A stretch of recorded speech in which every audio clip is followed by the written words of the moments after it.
Good evening America. America പോലൊരു സർവ്വസജ്ജമായ രാജ്യത്തിന്റെ ഭരണസിരാകേന്ദ്രത്തിനടുത്തെത്തി കർമ്മനിരതരായ 2 സൈനികരെ വെടിവെക്കുന്നു. അക്രമി അഫ്ഗാനിൽ നിന്നുള്ള റഹ്മാനുള്ള ലഖൻവാൾ, വയസ്സ് 29. 2021 അഭയം തേടിയെത്തിയ ഇയാൾക്ക് കഴിഞ്ഞ ഏപ്രിലിൽ അഭയം നൽകിയ രാജ്യമാണ് അമേരിക്ക. അഫ്ഗാൻ യുദ്ധകാലത്ത് US സൈന്യത്തിന് വേണ്ടി പ്രവർത്തിച്ചയാളാണ്. അങ്ങനെ താലിബാനെതിരായ പോരാട്ടത്തിൽ അമേരിക്കൻ സൈന്യത്തെ സഹായിച്ച തദ്ദേശീയർക്കുള്ള നന്ദി സൂചകമായി നൽകിയ കുടിയേറ്റ അവസരം കിട്ടിയ ആൾ കൂടിയാണ്. ലോകമെമ്പാടും നിന്ന് അമേരിക്കൻ പൗരത്വത്തിനായി നിരവധി പേർ കാത്തിരിക്കുമ്പോഴും തനിക്ക് ദാനം കിട്ടിയ പൗരത്വം ലഖൻവാൾ ദുരുപയോഗം ചെയ്തത്. അതേസമയം സംഭവത്തിന് കാരണഭൂതനാരെന്ന ചോദ്യത്തിനുത്തരം പതിവ് പോലെ ട്രംപിലേക്ക് എത്തിയിട്ടുമുണ്ട്. പ്രസിഡന്റ് നാഷണൽ ഗാർഡിനെ തെരുവിലിറക്കിയെന്നാരോപിച്ച് പൗരാവകാശ നേതാവും TV അവതാരകനുമായ അൽ ഷാപ്റ്റൺ ഉൾപ്പെടെ രംഗത്തെത്തിയിട്ടുണ്ട്. 2 സൈനികർക്ക് പരിക്കേൽക്കാനിടയാക്കിയ സംഭവത്തിൽ പ്രതിസ്ഥാനത്താരൊക്കെ? ലഖൻവാളിന്റെ നന്ദികേടിന് പിന്നിൽ എന്താവും? സ്വന്തം പ്രവൃത്തി കൊണ്ട് എത്രയോ പേരുടെ കുടിയേറ്റ അവസരമാണ് അയാൾ ഇല്ലാതാക്കിയത്. American dialogue powered by Trinity ഗ്രൂപ്പും ഈ വാരം ചർച്ച ചെയ്യുന്നത് ഈ വിഷയമാണ്. സുരക്ഷിതമോ White house?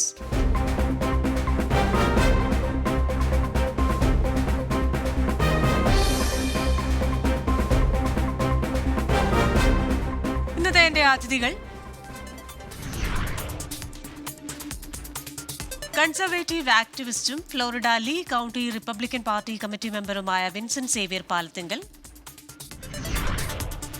Former vice president Shalu Punnoose, എഴുത്തുകാരനും മാധ്യമപ്രവർത്തകനുമായ വർഗീസ് കോരസൺ എന്നിവരാണ്. എല്ലാ പ്രേക്ഷകർക്കും എല്ലാ അതിഥികൾക്കും American dialogue powered by Trinity ഗ്രൂപ്പിലേക്ക് സ്വാഗതം. അതിഥികളിലേക്കാണ് ആദ്യം ശ്രീ വിൻസെന്റ് സേവ്യർ പാലത്തിങ്കിലേക്കാണ്. വിൻസെന്റ്, ഈ ഒരു സംഭവത്തെ എങ്ങനെയാണ് കാണുന്നത്? എൻ്റെ ലാസ്റ്റ് ട്രിപ്പിൽ when I was coming back from India, I had an Afghani family next to me in the flight. A father, a husband, a wife, and 2 children. So I was talking to them. I actually took a photo of them and actually even posted on Facebook. The guy was telling me, don't get me into any trouble, when I was talking to him and taking photos. So basically I was asking him about, what he's going to do. He got the same thing that this had received, the green card, based on the help that the American military received while they were in Afghanistan. So when they come, he has language difficulties, of course. He and his wife were struggling to communicate with me. Very nice people, very nice family, just like very humble immigrant family, just like any typical immigrant coming to the US with a lot of dreams. പക്ഷേ എന്നോട് ഇങ്ങനെ സംസാരിച്ചപ്പോൾ എൻ്റെ മനസ്സിൽ കൂടി കടന്നുപോയ ഒരു thought ആ സമയത്ത്, എന്തെല്ലാം സ്ട്രഗിളുകളാണ് ഈ മനുഷ്യനെ വെയിറ്റ് ചെയ്യുന്നത് അമേരിക്കയിൽ. ഇയാൾക്കൊരു പീസ്ഫുൾ ആയിട്ടുള്ള ഒരു ജന്മനാട് ഇയാൾക്ക് ഉണ്ടായിരുന്നുവെങ്കിൽ ഇയാൾക്ക് ഇതാണോ അതാണോ നല്ലത് എന്നൊക്കെയുള്ള ചിന്തകൾ എൻ്റെ മനസ്സിൽ കൂടി കടന്നുപോയി. ബിക്കോസ് എനിക്കറിയാം ഇവിടുത്തെ situation with a Muslim name, coming from Afghanistan, with a Muslim look, not talking the language, not knowing about this country. They face a lot of hurdles when they come, even if they get the green card. And Krishna പറഞ്ഞതുപോലെ അയാൾക്ക് ഇപ്പോൾ ഈ കൊന്നയാൾക്ക് പൗരത്വം ഉണ്ടായിട്ടുണ്ടാവാനുള്ള സാധ്യതയില്ല. It's only a green card or a green card in waiting. Because പൗരത്വം കിട്ടണമെങ്കിൽ there is a long process. So first ഇങ്ങനെ ഈ ഗ്രീൻ കാർഡിൽ വരുമ്പം അവർ ഫേസ് ചെയ്യുന്ന problems are enormous and that really adds to a lot of stress to these individuals. Yes, അവർ ഭയങ്കര ഹോപ്പ്ഫുൾ ആണ്, but at the same time അവർ വിചാരിക്കുന്നത് അമേരിക്കയിലെ ജനങ്ങളെല്ലാം ഈ ഗവൺമെന്റിനെ പോലെ തന്നെ അവരെ വെൽക്കം ചെയ്യാനായിട്ട് റെഡി ആയിട്ട് 2 കൈയും നീട്ടി ഇങ്ങനെ തയ്യാറായി നിൽക്കുന്നു എന്നാണ് അവരുടെ വിചാരം. പക്ഷെ അവരുടെ വന്ന് ഇറങ്ങുമ്പോൾ അവർ കാണുന്നത് നേരെ മറിച്ച് അഫ്ഗാനിസ്ഥാനിൽ നിന്ന് വന്ന ഒരാളെ, as you know, 50% of the people are not for this kind of green cards. 50% are totally against, this kind of green cards. ഇത്രയും ടെററിസം റിട്ടൺ ആയിട്ടുള്ള ഒരു സ്ഥലത്തു നിന്നും എന്തിന് നമ്മൾ ആളെ കൊണ്ടുവരണം എന്നുള്ള ചിന്തയുള്ളവരാണ്. അവർ നമ്മളെ സഹായിച്ചെങ്കിൽ പോലും അവർക്ക് മണിയോ വല്ലതും കൊടുത്തുകൂടെ, അവർക്ക് വേറെ ഏതെങ്കിലും രീതിയിൽ അവരെ റിവാർഡ് ചെയ്തുകൂടെ, എന്തിനവരെ സിറ്റിസൺഷിപ്പ് കൊടുക്കണം. അപ്പം അങ്ങനെയുള്ള 1000 പ്രശ്നങ്ങളുടെ നടുവിലേക്ക് ഇതുമായിട്ടൊന്നും യാതൊരു ബന്ധവുമില്ലാത്ത ഒരാൾ വന്ന് ഇറങ്ങുകയാണ്. അത് അവരിൽ ഉണ്ടാക്കുന്ന ടെൻഷൻ, മാനസികമായ സമ്മർദ്ദം, അവരനുഭവിക്കുന്ന പ്രശ്നങ്ങൾ. പ്രത്യേകിച്ചും ഈ മനുഷ്യന് ഇപ്പോൾ വാഷിങ്ടൺ DC വാഷിങ്ടൺ സ്റ്റേറ്റിൽ നിന്ന് ഡ്രൈവ് ചെയ്ത് വരുവാ ചെയ്തത്. Look at the planning that he has done to make this happen. Of course, I'm sure that he has some terrorist inclinations. ഇപ്പം ഞാൻ പ്ലെയിനിൽ വെച്ച് കണ്ട ആ ഫാമിലി അവരെന്തെല്ലാം കാര്യങ്ങളിലൂടെ ഫേസ് ചെയ്താലും അവർ ഇങ്ങനെ ഒരു സംഭവം ചെയ്യുമെന്ന് എനിക്ക് തോന്നുന്നില്ല. ആ husband or wife or those children, beautiful family that I met. അപ്പോൾ എല്ലാവരും ഒരുപോലെ അല്ല. ഇയാൾക്ക് ടെററിസ്റ്റ് ലിങ്കുകളോ ടെററിസ്റ്റ് അഫിലിയേഷൻസോ ക്രിസ്ത്യാനിറ്റി തെറ്റാണ് അല്ലെങ്കിൽ ഇസ്ലാമാണ് ഇവിടെ അമേരിക്കയുടെ റിലിജിയൻ ആവേണ്ടതെന്നുള്ള തോന്നലുകളോ ടെററിസ്റ്റ് കണക്ഷൻസ് തന്നെയോ ഉണ്ടാവാം, ഇതെല്ലാം ഉണ്ടാവാം. But still in addition to all that they are under tremendous pressure when they come. അപ്പോൾ ഇതൊക്കെയാണ് ആ മനുഷ്യനെ in addition to potential terrorist links he may have ഇത് ചെയ്യാൻ പ്രേരിപ്പിച്ചത്. അപ്പോൾ നമ്മൾ ആദ്യമേ മനസ്സിലാക്കേണ്ട ഒരു സംഭവം അല്ലെങ്കിൽ നമ്മൾ എത്തേണ്ട ഒരു നിഗമനം, ഇതിനകത്ത് ആ വ്യക്തിയെ പൂർണ്ണമായിട്ട് കുറ്റപ്പെടുത്തുന്നതിന് പകരം ഞാനിതെപ്പോഴും ഒരു റൂട്ട് കോസ് അനാലിസിസിന്റെ ആളാണ്. ഇപ്പം ഞാൻ പ്ലെയിനിലിരുന്ന് ചിന്തിച്ചു എന്ന് പറയുന്നത് പോലെ തന്നെ ഞാൻ ചിന്തിച്ചത് ഇവർക്ക് എന്തുകൊണ്ട് ഈ അഫ്ഗാനിസ്ഥാനിൽ അല്ലെങ്കിൽ ഇവരെ മോർ വെൽക്കമിങ് ആയിട്ടുള്ള അനദർ മുസ്ലിം കൺട്രിയിൽ എന്തുകൊണ്ട് ഇവർക്ക് കുറച്ചും കൂടി നല്ലൊരു സിറ്റുവേഷൻ ഉണ്ടാക്കാൻ അമേരിക്കൻ ഗവൺമെന്റിന് ഹെൽപ്പ് ചെയ്തുകൂടാ, അങ്ങനത്തെ ഒരു സ്കീം എന്തുകൊണ്ട് ഉണ്ടായിക്കൂടാ, എന്തിനെ അവർ ഈ മാനസികമായ സമ്മർദ്ദത്തിലേക്കും ഇത്തരം പ്രശ്നങ്ങളിലേക്കും കൂടി ഇതിനിടയിൽ വലിച്ചിടണം, ഇത്തരം പ്രശ്നങ്ങൾ നടന്നുകൊണ്ടിരിക്കുന്നതിൻ്റെ ഇടയ്ക്ക്. അപ്പോൾ അതാണ് നമ്മൾ ഈ റൂട്ട് കോസിലേക്കാണ് നമ്മൾ പോകേണ്ടത്. ഇപ്പം മുസ്ലിം റിലീജിയൻ, ഞാനിത് എൻ്റെ മുസ്ലിം ഫ്രണ്ട്സിനോട് സംസാരിക്കുമ്പോൾ പോലും എപ്പോഴും സംശയമുള്ളൊരു കാര്യമാണ്. ഈ മുസ്ലിം റിലീജിയൻ്റെ ഒരു പ്രശ്നം എന്ന് പറഞ്ഞാൽ അതൊരു റിലീജിയസ് ആയിട്ടുള്ള നമ്മുടെ സ്പിരിച്വൽ ലൈഫിനെ മാത്രം ഗൈഡ് ചെയ്യുന്ന ഒരു റിലീജിയൻ അല്ല. അതിനൊരു വളരെ ക്ലിയർ ആയിട്ടുള്ള ഒരു പൊളിറ്റിക്കൽ ഫിലോസഫി ഉണ്ട്. ഓരോരുത്തരുടെയും ജീവിതം കൃത്യമായിട്ടും എങ്ങനെ മുമ്പോട്ട് പോകണം എന്ന് ഇൻസ്ട്രക്ട് ചെയ്യുന്ന, അവരെങ്ങനെ ജീവിക്കണം, അവരുടെ ഫാമിലി ലൈഫ് എങ്ങനെയായിരിക്കണം, അവർ സുഹൃത്തുക്കളോട് എങ്ങനെയായിരിക്കണം, മറ്റുള്ള മുസ്ലിങ്ങളോട് എങ്ങനെയായിരിക്കണം, മറ്റുള്ള ജാതിയിലുള്ളവരോട് എങ്ങനെയായിരിക്കണം എന്നെല്ലാം കൃത്യമായിട്ട് നിഷ്കർഷിക്കുന്ന ഒരു ഗവേണിംഗ് പ്രിൻസിപ്പിൾ, ഒരു ഗവേണിംഗ് സിസ്റ്റം അവർക്കുണ്ട്. അതിൻ്റെ പേരാണ് ശരിയ. ഇപ്പം ഇന്ത്യയിലൊന്നും ശരിയായില്ല. ജനങ്ങൾ ഇന്ത്യൻ കോൺസ്റ്റിറ്റ്യൂഷൻ അനുസരിച്ച് ജീവിക്കുന്നത്. അപ്പോൾ അവർ മുസ്ലിം ആണെന്ന് പറഞ്ഞാൽ അവിടെ ശരിയായില്ല. ഇപ്പം സൗദി പോലുള്ള കുറച്ച് രാജ്യങ്ങളിൽ മാത്രമേ ശരിയാവുള്ളൂ. പക്ഷെ അഫ്ഗാനിസ്ഥാനിൽ താലിബാൻ ചെയ്തത് അവിടെ ശരിയ നടപ്പാക്കലാണ്.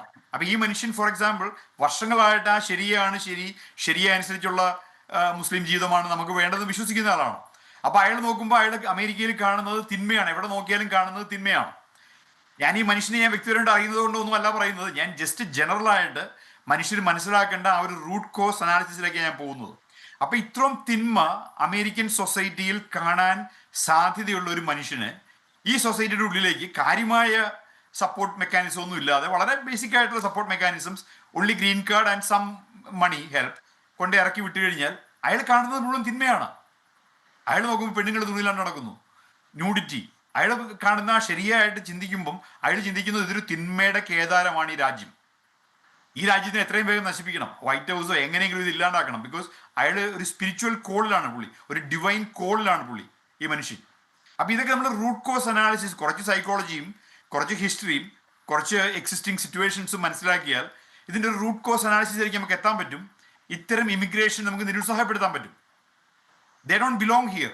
That is not because they are terrorists or anything, but they don't understand this culture. They are coming from a totally different culture.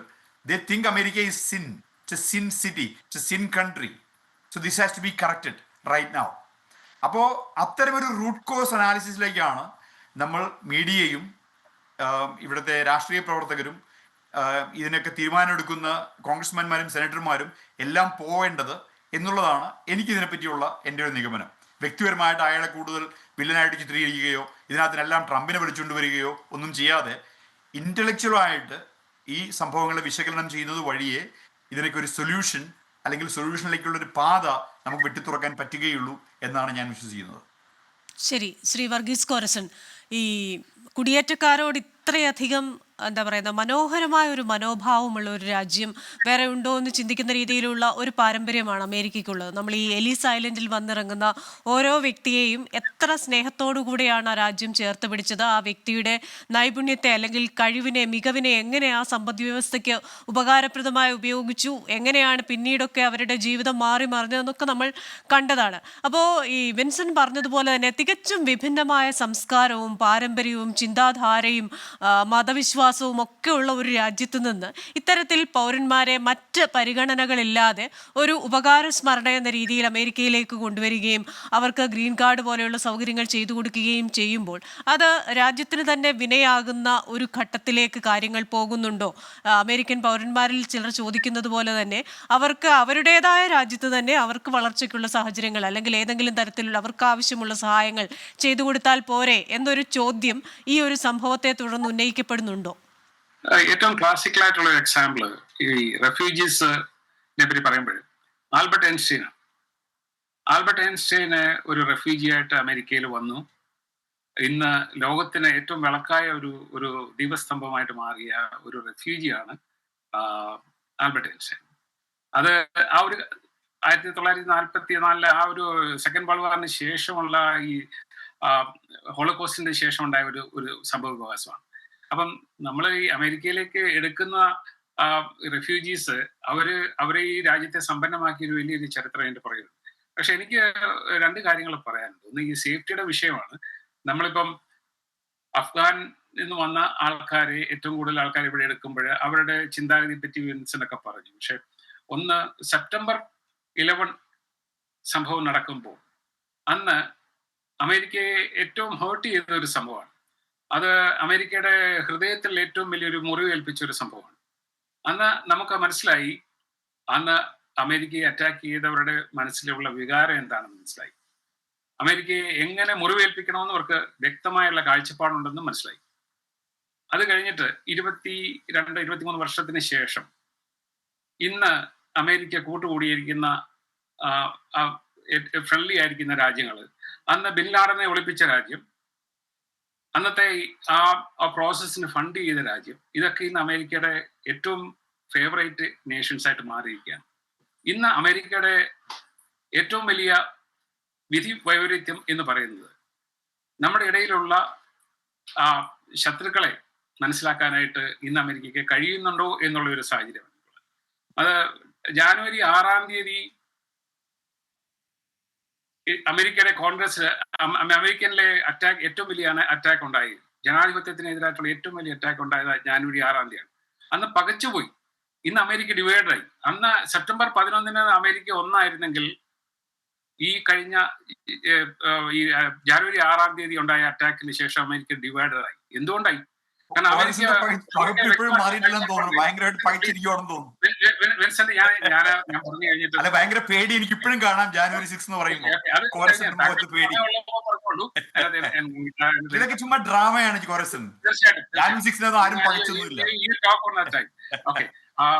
പിന്നെ ഉള്ളത് ഈ കഴിഞ്ഞ പ്രാവശ്യം പിന്നെ ട്രംപ് പ്രസംഗിക്കാൻ ഇറങ്ങിയപ്പോൾ അൽഗ്രീൻ എന്ന് പറഞ്ഞ ടെക്സസിലെ കോൺഗ്രസ്മാൻ അദ്ദേഹത്തെ പുറത്താക്കി കഴിഞ്ഞപ്പോൾ അന്ന് ഏറ്റവും കൂടുതൽ എനിക്ക് എന്റെ മനസ്സിൽ ഏറ്റവും കൂടുതൽ വിഷമം ഉണ്ടായെന്ന് പറഞ്ഞത് അന്ന് ഈ ഡെമോക്രാറ്റിക് ആൾക്കാർ അവിടെ വന്നിരുന്നിട്ട് വി ഷാൽ ഓവർകം എന്നുള്ള സിവിൽ റൈറ്റ്സ് പാട്ട് പാടിയപ്പോൾ അന്ന് അമേരിക്ക വീണ്ടും ഡിവൈഡറായി.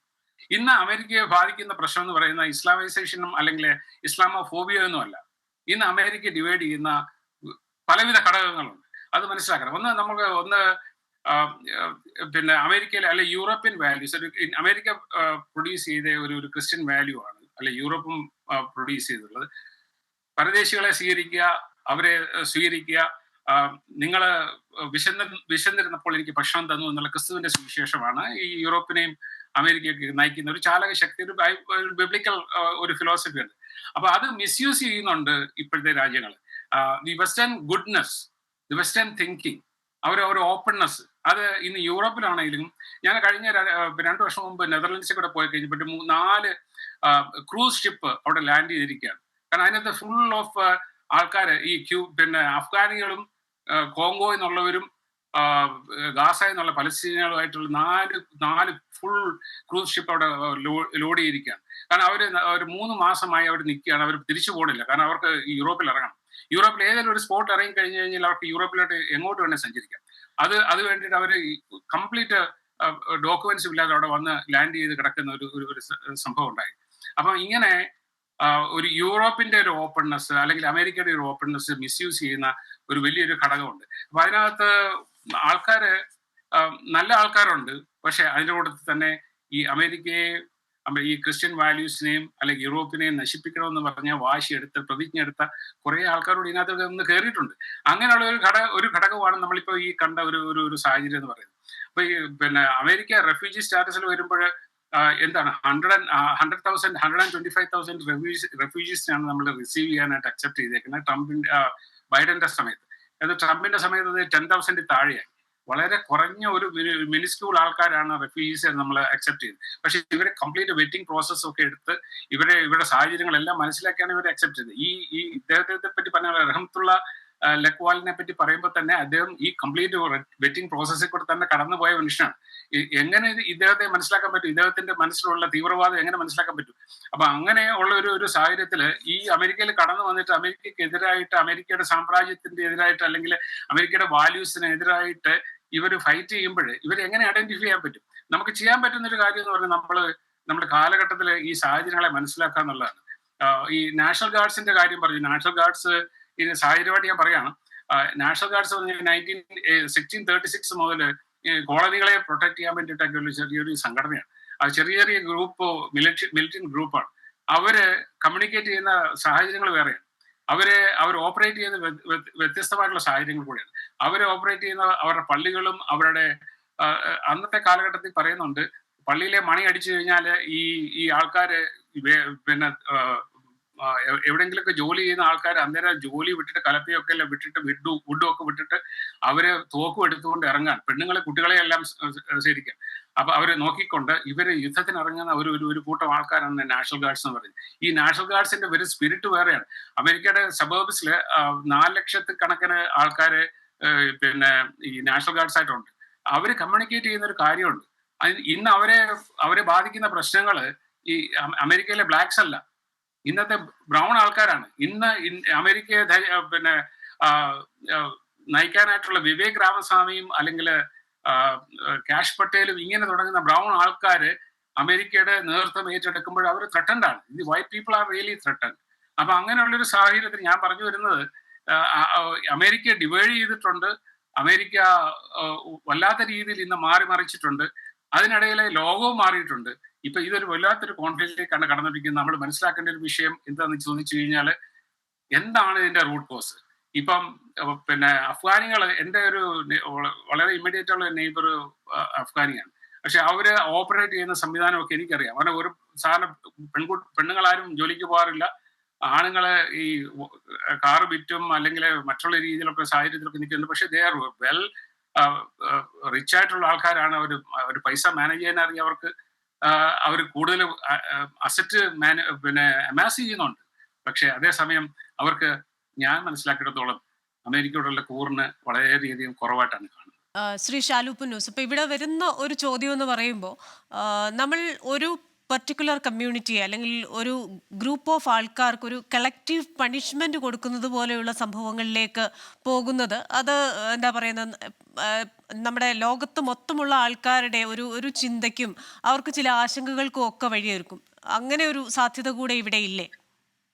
നമ്മുടെ വൈറ്റ് ഹൗസിൽ നടന്നിരിക്കുന്ന നാഷണൽ ഗാർഡിന് നേരെ നടന്നിരിക്കുന്ന ഒരു ഷൂട്ടിംഗ് എന്ന് പറഞ്ഞാല് അമേരിക്കയുടെ ചരിത്രത്തിൽ തന്നെ ഏറ്റവും അധികം കരിവാരി തേച്ച ഒരു സംഭവമാണ്. 9/11 ശേഷം ഏറ്റവും മോശമായിട്ട് ചിത്രീകരിക്കപ്പെട്ട ഒരു സംഭവമാണ്. ഇവിടെ അഫ്ഗാൻ റെഫ്യൂജി ആയിട്ട് ഇവിടെ വന്ന ഒരു മനുഷ്യൻ, റഹ്മുള്ള ലക്വാനി, അങ്ങനെയാണ് അദ്ദേഹത്തിന്റെ പേര്. അദ്ദേഹം 2 നാഷണൽ ഗാർഡ്സിനെയാണ് ഷൂട്ട് ചെയ്തിരിക്കുന്നത്. അതിനകത്ത് സാറ എന്ന് പറയുന്ന 20 വയസ്സുള്ള ഒരു നാഷണൽ ഗാർഡ്, സാറ ബാക്സ്റ്റോൺ, അവര് മരിക്കുകയും, അതുപോലെ തന്നെ ആൻഡ്രൂ വോൾഫ് എന്ന് പറയുന്ന 24 വയസ്സുള്ള ഒരു ചെറുപ്പക്കാരൻ ഗുരുതരമായിട്ടുള്ള അവസ്ഥയിൽ ആശുപത്രി കിടക്കുകയാണ് ചെയ്തിരിക്കുന്നത്. ഇങ്ങനെയുള്ള പ്രവർത്തികൾ ഈ രാജ്യത്ത് നടക്കുന്ന ഒരു കാര്യം മനസ്സിലാക്കണം. ഏത് രാജ്യത്ത് യുദ്ധം ഉണ്ടായാലും അവിടുന്ന് അസൈലം കൊടുത്ത് അല്ലെങ്കിൽ റിഫ്യൂജികളായിട്ട് വരുന്ന ഒരു രാജ്യമാണ് അമേരിക്ക. അത് മുസ്ലിം രാജ്യമാവട്ടെ, ക്രിസ്ത്യൻ രാജ്യമാവട്ടെ, ഹിന്ദു രാജ്യമാവട്ടെ, ഏത് ജാതി ആയാലും ഇവിടെ 2 കൈ നീട്ടി സ്വീകരിക്കുന്ന ഒരു സമ്പ്രദായം ഈ അമേരിക്കയിൽ മാത്രമേ ഉള്ളൂ. ഈ നിങ്ങളൊക്കെ പറയുന്ന ഇപ്പൊ മുസ്ലിം രാജ്യത്ത് യുദ്ധം ഉണ്ടായാൽ എന്തുകൊണ്ട് മറ്റൊരു മുസ്ലിം രാജ്യം, ഇപ്പൊ സൗദി അറേബ്യ പോലുള്ള മുസ്ലിം രാജ്യങ്ങൾ എന്തുകൊണ്ട് അവരെ 2 കൈ നീട്ടി സ്വീകരിക്കുന്നില്ല? അല്ലെങ്കിൽ മാർപ്പാപ്പയുടെ സ്ഥലമായ വത്തിക്കാനിലോട്ട് എന്തുകൊണ്ട് ആൾക്കാരെ സ്വീകരിക്കുന്നില്ല? ഇവരാരും ഈ പുറത്തു നിന്ന് അഭിപ്രായങ്ങൾ പറയുന്നതല്ലാതെ സ്വീകരിക്കുന്ന ഒരു രാജ്യം എന്ന് പറയുന്നത് ഈ അമേരിക്ക മാത്രമേ. ഞാൻ ഇവിടെ പിന്നെ കല്യാണം കഴിച്ചു പോകുന്ന ഒരാളാണ്. ഇത്രയും കാലം ഇവിടെ നിന്നിട്ട് എനിക്ക് ഈ പറയുന്ന രീതിയിലുള്ള ഒരു മോശ അഭിപ്രായങ്ങളോ അല്ലെങ്കിൽ മോശമായിട്ടുള്ള അവസ്ഥകളോ എനിക്കുണ്ടായിട്ടില്ല. വളരെ എല്ലാ ദിവസവും ഏതൊരു അമേരിക്കക്കാരന് സാധിക്കുന്ന എല്ലാ കാര്യങ്ങളും ചെയ്യാൻ എനിക്കും സാധിക്കുന്നുണ്ട്. ഏറ്റവും സന്തോഷത്തോടെയാണ് ഇവിടെ റിഫ്യൂജികളായിട്ടുള്ള മനുഷ്യർ എല്ലാവരും ജീവിക്കുന്നത്. എന്നാൽ ഈ ഇമിഗ്രൻസ് ആയിട്ട് ഇതുപോലെ റിഫ്യൂജികളായിട്ട് വന്ന ആളുകൾ കാണിക്കുന്ന ഇതുപോലുള്ള വൃത്തികേടുകൾ കാരണം നമ്മുടെ സമൂഹത്തിനെ അല്ലെങ്കിൽ അത് മലയാളി സമൂഹത്തിൽ, കാരണം നമ്മളെ ഇവരെ കണ്ട ഏകദേശം ഒരുപോലെ ഇരിക്കും. അപ്പൊ ഇവർക്ക് അറിയത്തില്ല ഇത് അഫ്ഗാനിയാണോ ഇന്ത്യക്കാരനാണോ. നമ്മളെ പോലുള്ള ആളുകൾക്ക് നമ്മുടെ ജീവിതത്തിന് ഏറ്റവും ഭീഷണി ഉണ്ടാകുന്ന അല്ലെങ്കിൽ നമ്മളെ കരിവാരുത്തിരിക്കുന്ന പ്രവൃത്തികളാണ് ഇവർ ചെയ്യുന്നത്. ഇവർ ഈ ചെയ്യുന്ന പ്രവൃത്തികൾ കൊണ്ട് ഒരു ശകലം പോലും ഇവിടെ മുസ്ലിം വളരാനോ അല്ലെങ്കിൽ എന്തെങ്കിലും തീവ്രവാദ കാര്യങ്ങൾ ചെയ്യാനോ ഒന്നുമുള്ള ഒരു സ്കോപ്പ് ഉണ്ടാകുന്നില്ല. മറിച്ച് അവരെ തന്നെ ഒരു മോശം രീതിയിലേക്ക് ചിത്രീകരിക്കപ്പെടുന്ന കാര്യങ്ങളാണ് അവർ ചെയ്യുന്നത്. അതിന്റെ ഫലമാണ് ഇപ്പം തന്നെ ട്രംപ് അഫ്ഗാനി എന്നുള്ള റിഫ്യൂജി പ്രോഗ്രാംസ് കംപ്ലീറ്റ് താൽക്കാലികമായി നിർത്തിവെച്ചിരിക്കുകയാണ്. ഇത് ഓരോരോ ഇപ്പൊ നമുക്ക് റെസ്ട്രിക്ഷൻസ് കൂടുകയാണ് നമ്മൾ ഓരോ സ്ഥലത്ത് ഇല്ലുമ്പോൾ. പ്രത്യേകിച്ച് ഇപ്പം താടിയും മീശയും വെച്ച് ഇപ്പൊ ഞങ്ങളൊക്കെ താടി വെച്ച് നടക്കുന്നവരാ. താടിയും മീശ വെച്ച ആൾക്കാരെ കാണുമ്പോഴത്തേക്കിന് ഇത് അഫ്ഗാനിയാണോ അല്ലെങ്കിൽ ഇത് ഇന്ത്യക്കാരനാണോ എന്ന് അവർക്ക് അറിയത്തില്ല. അവർ നമ്മളെയൊക്കെ കാണുമ്പോഴത്തേക്ക് ആ രീതിയിൽ എത്തിയിരിക്കുന്നത്. അതുകൊണ്ട് ദയവ് ചെയ്ത് നിങ്ങൾക്ക് താല്പര്യമില്ല ഇങ്ങോട്ട് വരണ്ടേ, വീട്ടിലിരിക്കുന്നേ. കഷ്ടപ്പെട്ട് ഇവിടെ വന്ന് ഇവിടുത്തെ എല്ലാ സൗഭാഗ്യങ്ങളും കൈവിടിച്ചതിന് ശേഷം ഇതുപോലെ വൈറ്റ് ഹൗസിൽ പോയി ആക്രമിക്കുകയും രാജ്യത്തിന് ദോഷമുള്ള പ്രവർത്തികൾ ചെയ്യുന്നത് നിങ്ങൾ മാറി നിൽക്കുക. അതുപോലെ ഇതാണ് എനിക്ക് പറയാനുള്ളത്. ഇവിടുത്തെ മനുഷ്യര് രണ്ട് കൈ നീട്ടി എല്ലാവരെയും സ്വീകരിക്കുന്ന വ്യക്തികളാണ്. ഇത് ഈ ബൈഡൻ ഭരണകൂട കാലത്ത് വളരെ മോശമായിട്ടുള്ള ഇമിഗ്രേഷൻ പ്രോസസ്സാണ് ഇതിനെല്ലാം കാരണം. നമുക്കറിയാം പല ആളുകളും കാനഡയിൽ വന്നിട്ട് കാനഡയിലെ ബോർഡർ ക്രോസ് ചെയ്ത് അമേരിക്കയിൽ എത്തിയിട്ട് അവിടുന്ന് പോലീസിനെ വിളിക്കും. പോലീസ് അവരെ കണ്ടു കഴിഞ്ഞാൽ ഉടനെ അവരെ അറസ്റ്റ് ചെയ്ത് ലോക്ക് ചെയ്താൽ അവർക്ക് അസൈലം അപ്ലൈ ചെയ്യാൻ പറ്റുന്ന ഒരു ചാൻസ് അത്ര മോശമായ രീതിയിലേക്ക് ഇമിഗ്രേഷൻ അതപ്പതിച്ചതിന്റെ ഫലമായിട്ടാണ് ഇത്രയധികം ആളുകൾ ഈ ഒരു സ്ക്രീനിങ് ഇല്ല ഇവിടെ വന്നിരിക്കുന്നത്. നമുക്കറിയാം ഹിലരി ക്ലിന്റന്റെ സമയത്തോ ഒബാമയുടെ സമയത്തോ ഈ സമയത്തെല്ലാം വളരെ ശക്തമായ ഇമിഗ്രേഷൻ ലോ ഇവിടെ ഉണ്ടായിരുന്നു. എന്നാൽ ഏറ്റവും മോശമായ കാലഘട്ടം ഈ ബൈഡന്റെയും കമല ഹാരിസിന്റെയും സമയത്ത് ഉണ്ടായതിന്റെ ഫലമായിട്ടാണ് ഇത്രയധികം ഇമിഗ്രേഷൻ ഇവിടെ വന്നിരിക്കുന്നത്. എന്തോ ഒരു അജണ്ടയായിട്ട് ചില ആളുകൾ വന്നിട്ടുണ്ട്. അജണ്ടയൊന്നും നടപ്പാക്കാൻ പോകുന്നില്ല. അവരോട് പറയാനുള്ള എനിക്ക് ഒറ്റ കാര്യമുള്ളൂ, നിങ്ങളുടെ അജണ്ട കൊണ്ട് നിങ്ങളെ തന്നെ മോശമായിട്ട് കാണുകയും പാവപ്പെട്ടവരായ സാധാരണക്കാരായ ഞങ്ങളെപ്പോഴും ആളുകൾക്ക് ബുദ്ധിമുട്ടുണ്ടാകുകയും ചെയ്യുള്ളൂ. അതുകൊണ്ട് ദയവ് ചെയ്ത് ഇങ്ങനെയുള്ള പ്രവൃത്തികളിൽ നിന്ന് മാറുക. If you don't like America, don't come here, stay in your country. If you like America, if you like the culture here, please come here and go with the culture. തരി പറയാം. ഓക്കെ വിൻസൻ, ഒരു ചോദ്യം കൂടെ. കാരണം ഇപ്പോൾ white ഹൗസിന് തൊട്ടടുത്ത് നിന്ന് ഇത്തരത്തിലൊരു അക്രമി വരുന്നു, അതും ഡ്യൂട്ടിയിലുണ്ടായിരുന്ന സൈനികരെ ആക്രമിക്കുന്നു. അങ്ങനെ വരുമ്പോൾ ലോകം മൊത്തം കരുതുന്നത് ലോകത്തിന്റെ ഏറ്റവും സുരക്ഷിതമായ ഇടങ്ങളിൽ ഒന്നാണ് അമേരിക്ക. അത്രയധികം സജ്ജമായ ഒരു രാജ്യമാണ്. വൈറ്റ് ഹൗസിന്റെ സുരക്ഷയെ പറ്റി ഇതൊരു ആശങ്ക ഉണ്ടാക്കുന്നുണ്ടോ? Absolutely not. ബിക്കോസ് അമേരിക്ക എന്ന് പറഞ്ഞാൽ ഇപ്പൊ ഇന്ത്യയിലെ പോലെ നമ്മളിപ്പോൾ ഒരു ബിൽഡിംഗ് പ്രൊട്ടക്ട് ചെയ്യാൻ വേണ്ടി ആ ഏരിയ മുഴുവൻ ക്ലോസ് ഔട്ട് ചെയ്യുന്ന ആ ഒരു കൾച്ചറുള്ള ഒരു രാജ്യമല്ല. അപ്പം America white house, of course white ഹൗസിലെ റീഗന് വെടിവെച്ച സമയത്തൊക്കെയാണ് അമേരിക്കയിലും വൈറ്റ് ഹൗസിന് മുമ്പിൽ കൂടിയുള്ള പല സ്ട്രീറ്റുകളും ക്ലോസ് ആയത്. ചെറിയൊരു ഏരിയ അവർ പ്രൊട്ടക്ട് ചെയ്യുന്നുണ്ട്, സ്ട്രീറ്റിലേക്ക് ട്രാഫിക് വരാതെ, വലിയ ബോംബുമായിട്ട് വണ്ടികളൊന്നും വരാതെ അങ്ങനെയൊക്കെ അവർ പ്രൊട്ടക്ട് ചെയ്യുന്നുണ്ടെങ്കിലും റിലേറ്റീവ്ലി സ്പീക്കിംഗ്, ഇപ്പം ഞാൻ ഈ അടുത്ത കാലത്ത് വൈറ്റ് ഹൗസിൽ പോയപ്പോഴും ബൈഡൻ ഭരിച്ചുകൊണ്ടിരുന്ന സമയത്തും അതിനു മുമ്പ് എൻ്റെ ചേട്ടൻ വന്നപ്പോൾ, എൻ്റെ മൂത്ത ചേട്ടൻ നാട്ടിൽ നിന്ന് വന്നപ്പോൾ ഒരിക്കൽ ഞാൻ വൈറ്റ് ഹൗസിൽ കൊണ്ടുപോയപ്പോഴും അമേരിക്കൻ ഫ്ലാഗ് വൈറ്റ് ഹൗസിൻ്റെ മുമ്പിലിട്ട് കത്തിക്കുവാണ്. ചേട്ടൻ കൊണ്ടുപോയ സമയത്ത് ഇതുപോലെ ഒരു അഫ്ഗാനിയായിരുന്നു, എന്നെയും ഷാരുവിനെയൊക്കെ പോലെ താടി വെച്ചൊരു Afghani. He's burning A flag and speaking in Arabic or Afghani, whatever language it was, through the mic in front of the White House and burning the flag. എൻ്റെ ചേട്ടൻ ഇത് കണ്ട് ഞെട്ടിപ്പോയി. വൈറ്റ് ഹൗസിന്റെ മുമ്പിൽ നിന്ന് ഇവരിത് ചെയ്യുന്നു, how can he do this? അപ്പോൾ ഞാൻ പറഞ്ഞു, ചേട്ടാ അതോട് ചെയ്യാം, ബിക്കോസ് അവൻ പ്രൊട്ടസ്റ്റിന് പെർമിഷൻ എടുത്തിട്ടുണ്ടാവും, അവനത് ഓവർ ചെയ്തു, ഫ്ലാഗ് അവിടെ ബേൺ ചെയ്യുന്നു. അപ്പോൾ ബേൺ ചെയ്യണ കാരണം പോലീസൊക്കെ വരും. പക്ഷെ അതിന് പ്രശ്നമുള്ളൊരു സമയമല്ല, this was years ago, but he was doing it. So അമേരിക്കയിലെ വൈറ്റ് ഹൗസിന്റെ ബിൽഡിങ്ങിന്റെ പുറത്ത് പല കാര്യങ്ങളും നടക്കുന്നുണ്ട്. അതിൻ്റെ ഒന്നും ആ ഒരു സെക്യൂരിറ്റി കൺസേൺ വൈറ്റ് ഹൗസിന്റെ ഉള്ളിലേക്ക് പോകേണ്ട യാതൊരു ആവശ്യമില്ല. ഇപ്പോൾ കോരസൻ പറഞ്ഞു നാഷണൽ ഗാർഡ് മുഴുവൻ ഇവിടെയുള്ള ബ്രൗൺ ആൾക്കാരെയൊക്കെ കൊല്ലാൻ നോക്കി നടക്കുമെന്ന് പറഞ്ഞു. Shalu on the other hand പറഞ്ഞു, ഇവിടെയുള്ള ബ്രൗൺ ആയിട്ട് വന്ന ഷാലുവും ബ്രൗൺ ആയിട്ട് വന്ന വിൻസെന്റ് ബാർത്തിങ്കിലും എല്ലാം ഇവിടെ വളരെ ഭംഗിയായിട്ട് ജീവിക്കുന്നു എന്ന് പറയുന്നു. ഈ കോരസൻ എഴുതിയ ഒരു ബുക്ക് എനിക്ക് കോരസൻ അയച്ചു തന്ന ബുക്കാണ്, and thank you so much, is A very good friend of mine. പക്ഷെ ആ കോരസന്റെ ബുക്ക് വായിച്ചു കഴിഞ്ഞാൽ അതിൽ നമ്മൾ മനസ്സിലാക്കുന്ന വേറൊരു വലിയൊരു ഫാക്ടറുണ്ട്. ഈ അമേരിക്കയിലുള്ള 6.5 അടി പൊക്കമുള്ള വെളുത്ത മനുഷ്യരെയും 6.5 അടി കൂടുതൽ പൊക്കമുള്ള കറുത്ത മനുഷ്യരെയും ഒരുപോലെ പേടിക്കുന്ന ഒരു മനുഷ്യനാണ് ഈ കോരസൻ വർഗീസ്. അമേരിക്കയിലേക്ക് വരുമ്പോഴത്തേക്ക് ആൾക്കാരുടെ പൊക്കം കുറച്ച് ആൾക്കാരെ നമ്മുടെ സൈസ് ആക്കിയിട്ട് നമുക്ക് വരാൻ പറ്റുമോ? നമ്മൾ അമേരിക്കയിലേക്ക് വരുമ്പോൾ ഇവിടെ നല്ല സൈസുള്ള ആൾക്കാരൊക്കെ ഉണ്ടാവും. It is in his public book. ഇത് പുള്ളി പബ്ലിഷ് ചെയ്ത ബുക്കിലുള്ളതാണ്, you can read that book. അപ്പോൾ നമ്മൾ ഈ അമേരിക്കയിലേക്ക് വരുമ്പം, അമേരിക്കയിൽ ഹാപ്പി ആയിട്ട് ജീവിക്കാൻ വരുമ്പം അമേരിക്കയിലുള്ള സിറ്റുവേഷൻസ് മനസ്സിലാക്കി വരണം. ഇപ്പൊ അഫ്ഗാനികൾ മാത്രമല്ല, കോരസിനോട് ഞാൻ പറയുവാണ്, അമേരിക്കയിൽ 6.5 അടി പൊക്കമുള്ള വെളുത്ത മനുഷ്യരും 6.5 അടി പൊക്കമുള്ള കറുത്ത മനുഷ്യരും ഉണ്ട്. ഇവരെയൊക്കെ പേടിയാണെങ്കിൽ അമേരിക്കയിലേക്ക് നമ്മൾ പോകരുത്. നമ്മൾ പൊക്കം കുറഞ്ഞ മലയാളികൾ താമസിക്കുന്ന കേരളത്തിൽ താമസിക്കുക. ഇപ്പൊ ഞാൻ കോറസിനേക്കാളും പൊക്കം കുറഞ്ഞ ആളാണ്. എനിക്ക് ഒരു 6.5 അടിക്കാരൻ എന്നെ പേടിപ്പിച്ചിട്ടില്ല. ഒരു 6.5 അടിക്കാരനും എന്നെ പേടിപ്പിച്ചിട്ടില്ല. കോറസിന് എന്തുകൊണ്ട് 6.5 അടിക്കാരൻ പേടിപ്പിക്കുന്നു? I don't know. ഷാലു ഒന്ന് ഊതിയാൽ ഞാൻ പറന്നു പോകും. എന്നെ ഷാലു പേടിപ്പിച്ചിട്ടില്ല. Because we have to have the right amount of the acceptance of the society that we are immigrating to. അതെ, അല്ലാതെ നമ്മൾ പോകുന്ന സ്ഥലം നമ്മളെ പോലെ ആക്കാനായിട്ടല്ല നമ്മൾ പോകുന്നത്. നാഷണൽ ഗാർഡ് ഇവിടെ വിവേക രാമസ്വാമിനെ കൊല്ലാൻ നടക്കുമല്ല നാഷണൽ ഗാർഡ്. കോരസൻ ചുമ്മാ അതും ഓരോ വിടുവായുത്തങ്ങൾ വിളിച്ചു പറഞ്ഞു കഴിഞ്ഞാൽ it is getting wrong impression in front of people's mind. ഇവിടെ താമസിക്കുന്ന ലോകം എന്ന് പറയുന്നത് വിൻസെന്റ്, സമയം കുറവായതുകൊണ്ട് ഞാൻ ഇടപെടുകയാണ്. ഞങ്ങൾ വളരെ സമാധാനപരമായിട്ട് ജീവിക്കുന്നു. അതെ, ലോകം എന്ന് പറയുന്നത് എല്ലാ മനുഷ്യർക്കും. ഒരു കാര്യം നാടിയതോട്ടെ, ഈ നാഷണൽ ഗാർഡിനെ പല സ്ഥലത്തേക്കും അയച്ചതിനെ പറ്റി ഇവിടെ ഇപ്പം നമ്മുടെ കോറസൻ ചേട്ടൻ പറഞ്ഞു. ഈ ഫിലഡൽഫിയയിലാണ് ഞാൻ താമസിക്കുന്നത്. ഇവിടെ കഴിഞ്ഞ വർഷം 360 ആൾക്കാരാണ് ഇവിടെ സ്ട്രീറ്റിൽ വെടിവെച്ച് മരിച്ച അങ്ങോട്ടും ഇങ്ങോട്ടും. ഇവിടുത്തെ പോലീസിനെ കൊണ്ട് കൺട്രോൾ ചെയ്യാൻ പറ്റാത്ത ഒരു കാര്യമാണ് ഡ്രഗ് മാഫിയ. കഴിഞ്ഞ ദിവസം കാഷ് പട്ടേലിന്റെ നേതൃത്വത്തിൽ നാഷണൽ ഗാർഡ് ഇവിടെ ഇറങ്ങി ഏകദേശം 40ഓളം ഡ്രഗ് ഡീലേഴ്സിനെ ഇവിടെ നിന്ന് അറസ്റ്റ് ചെയ്തുകൊണ്ട് പോയി. ഇത് പോലീസിന് ചെയ്യാൻ പറ്റില്ല, കാരണം പോലീസുകാർ സാധാരണക്കാർ, അവർക്ക് ഇത് രാത്രി വീട്ടിൽ കിടന്ന് ഉറങ്ങാൻ പറ്റില്ല.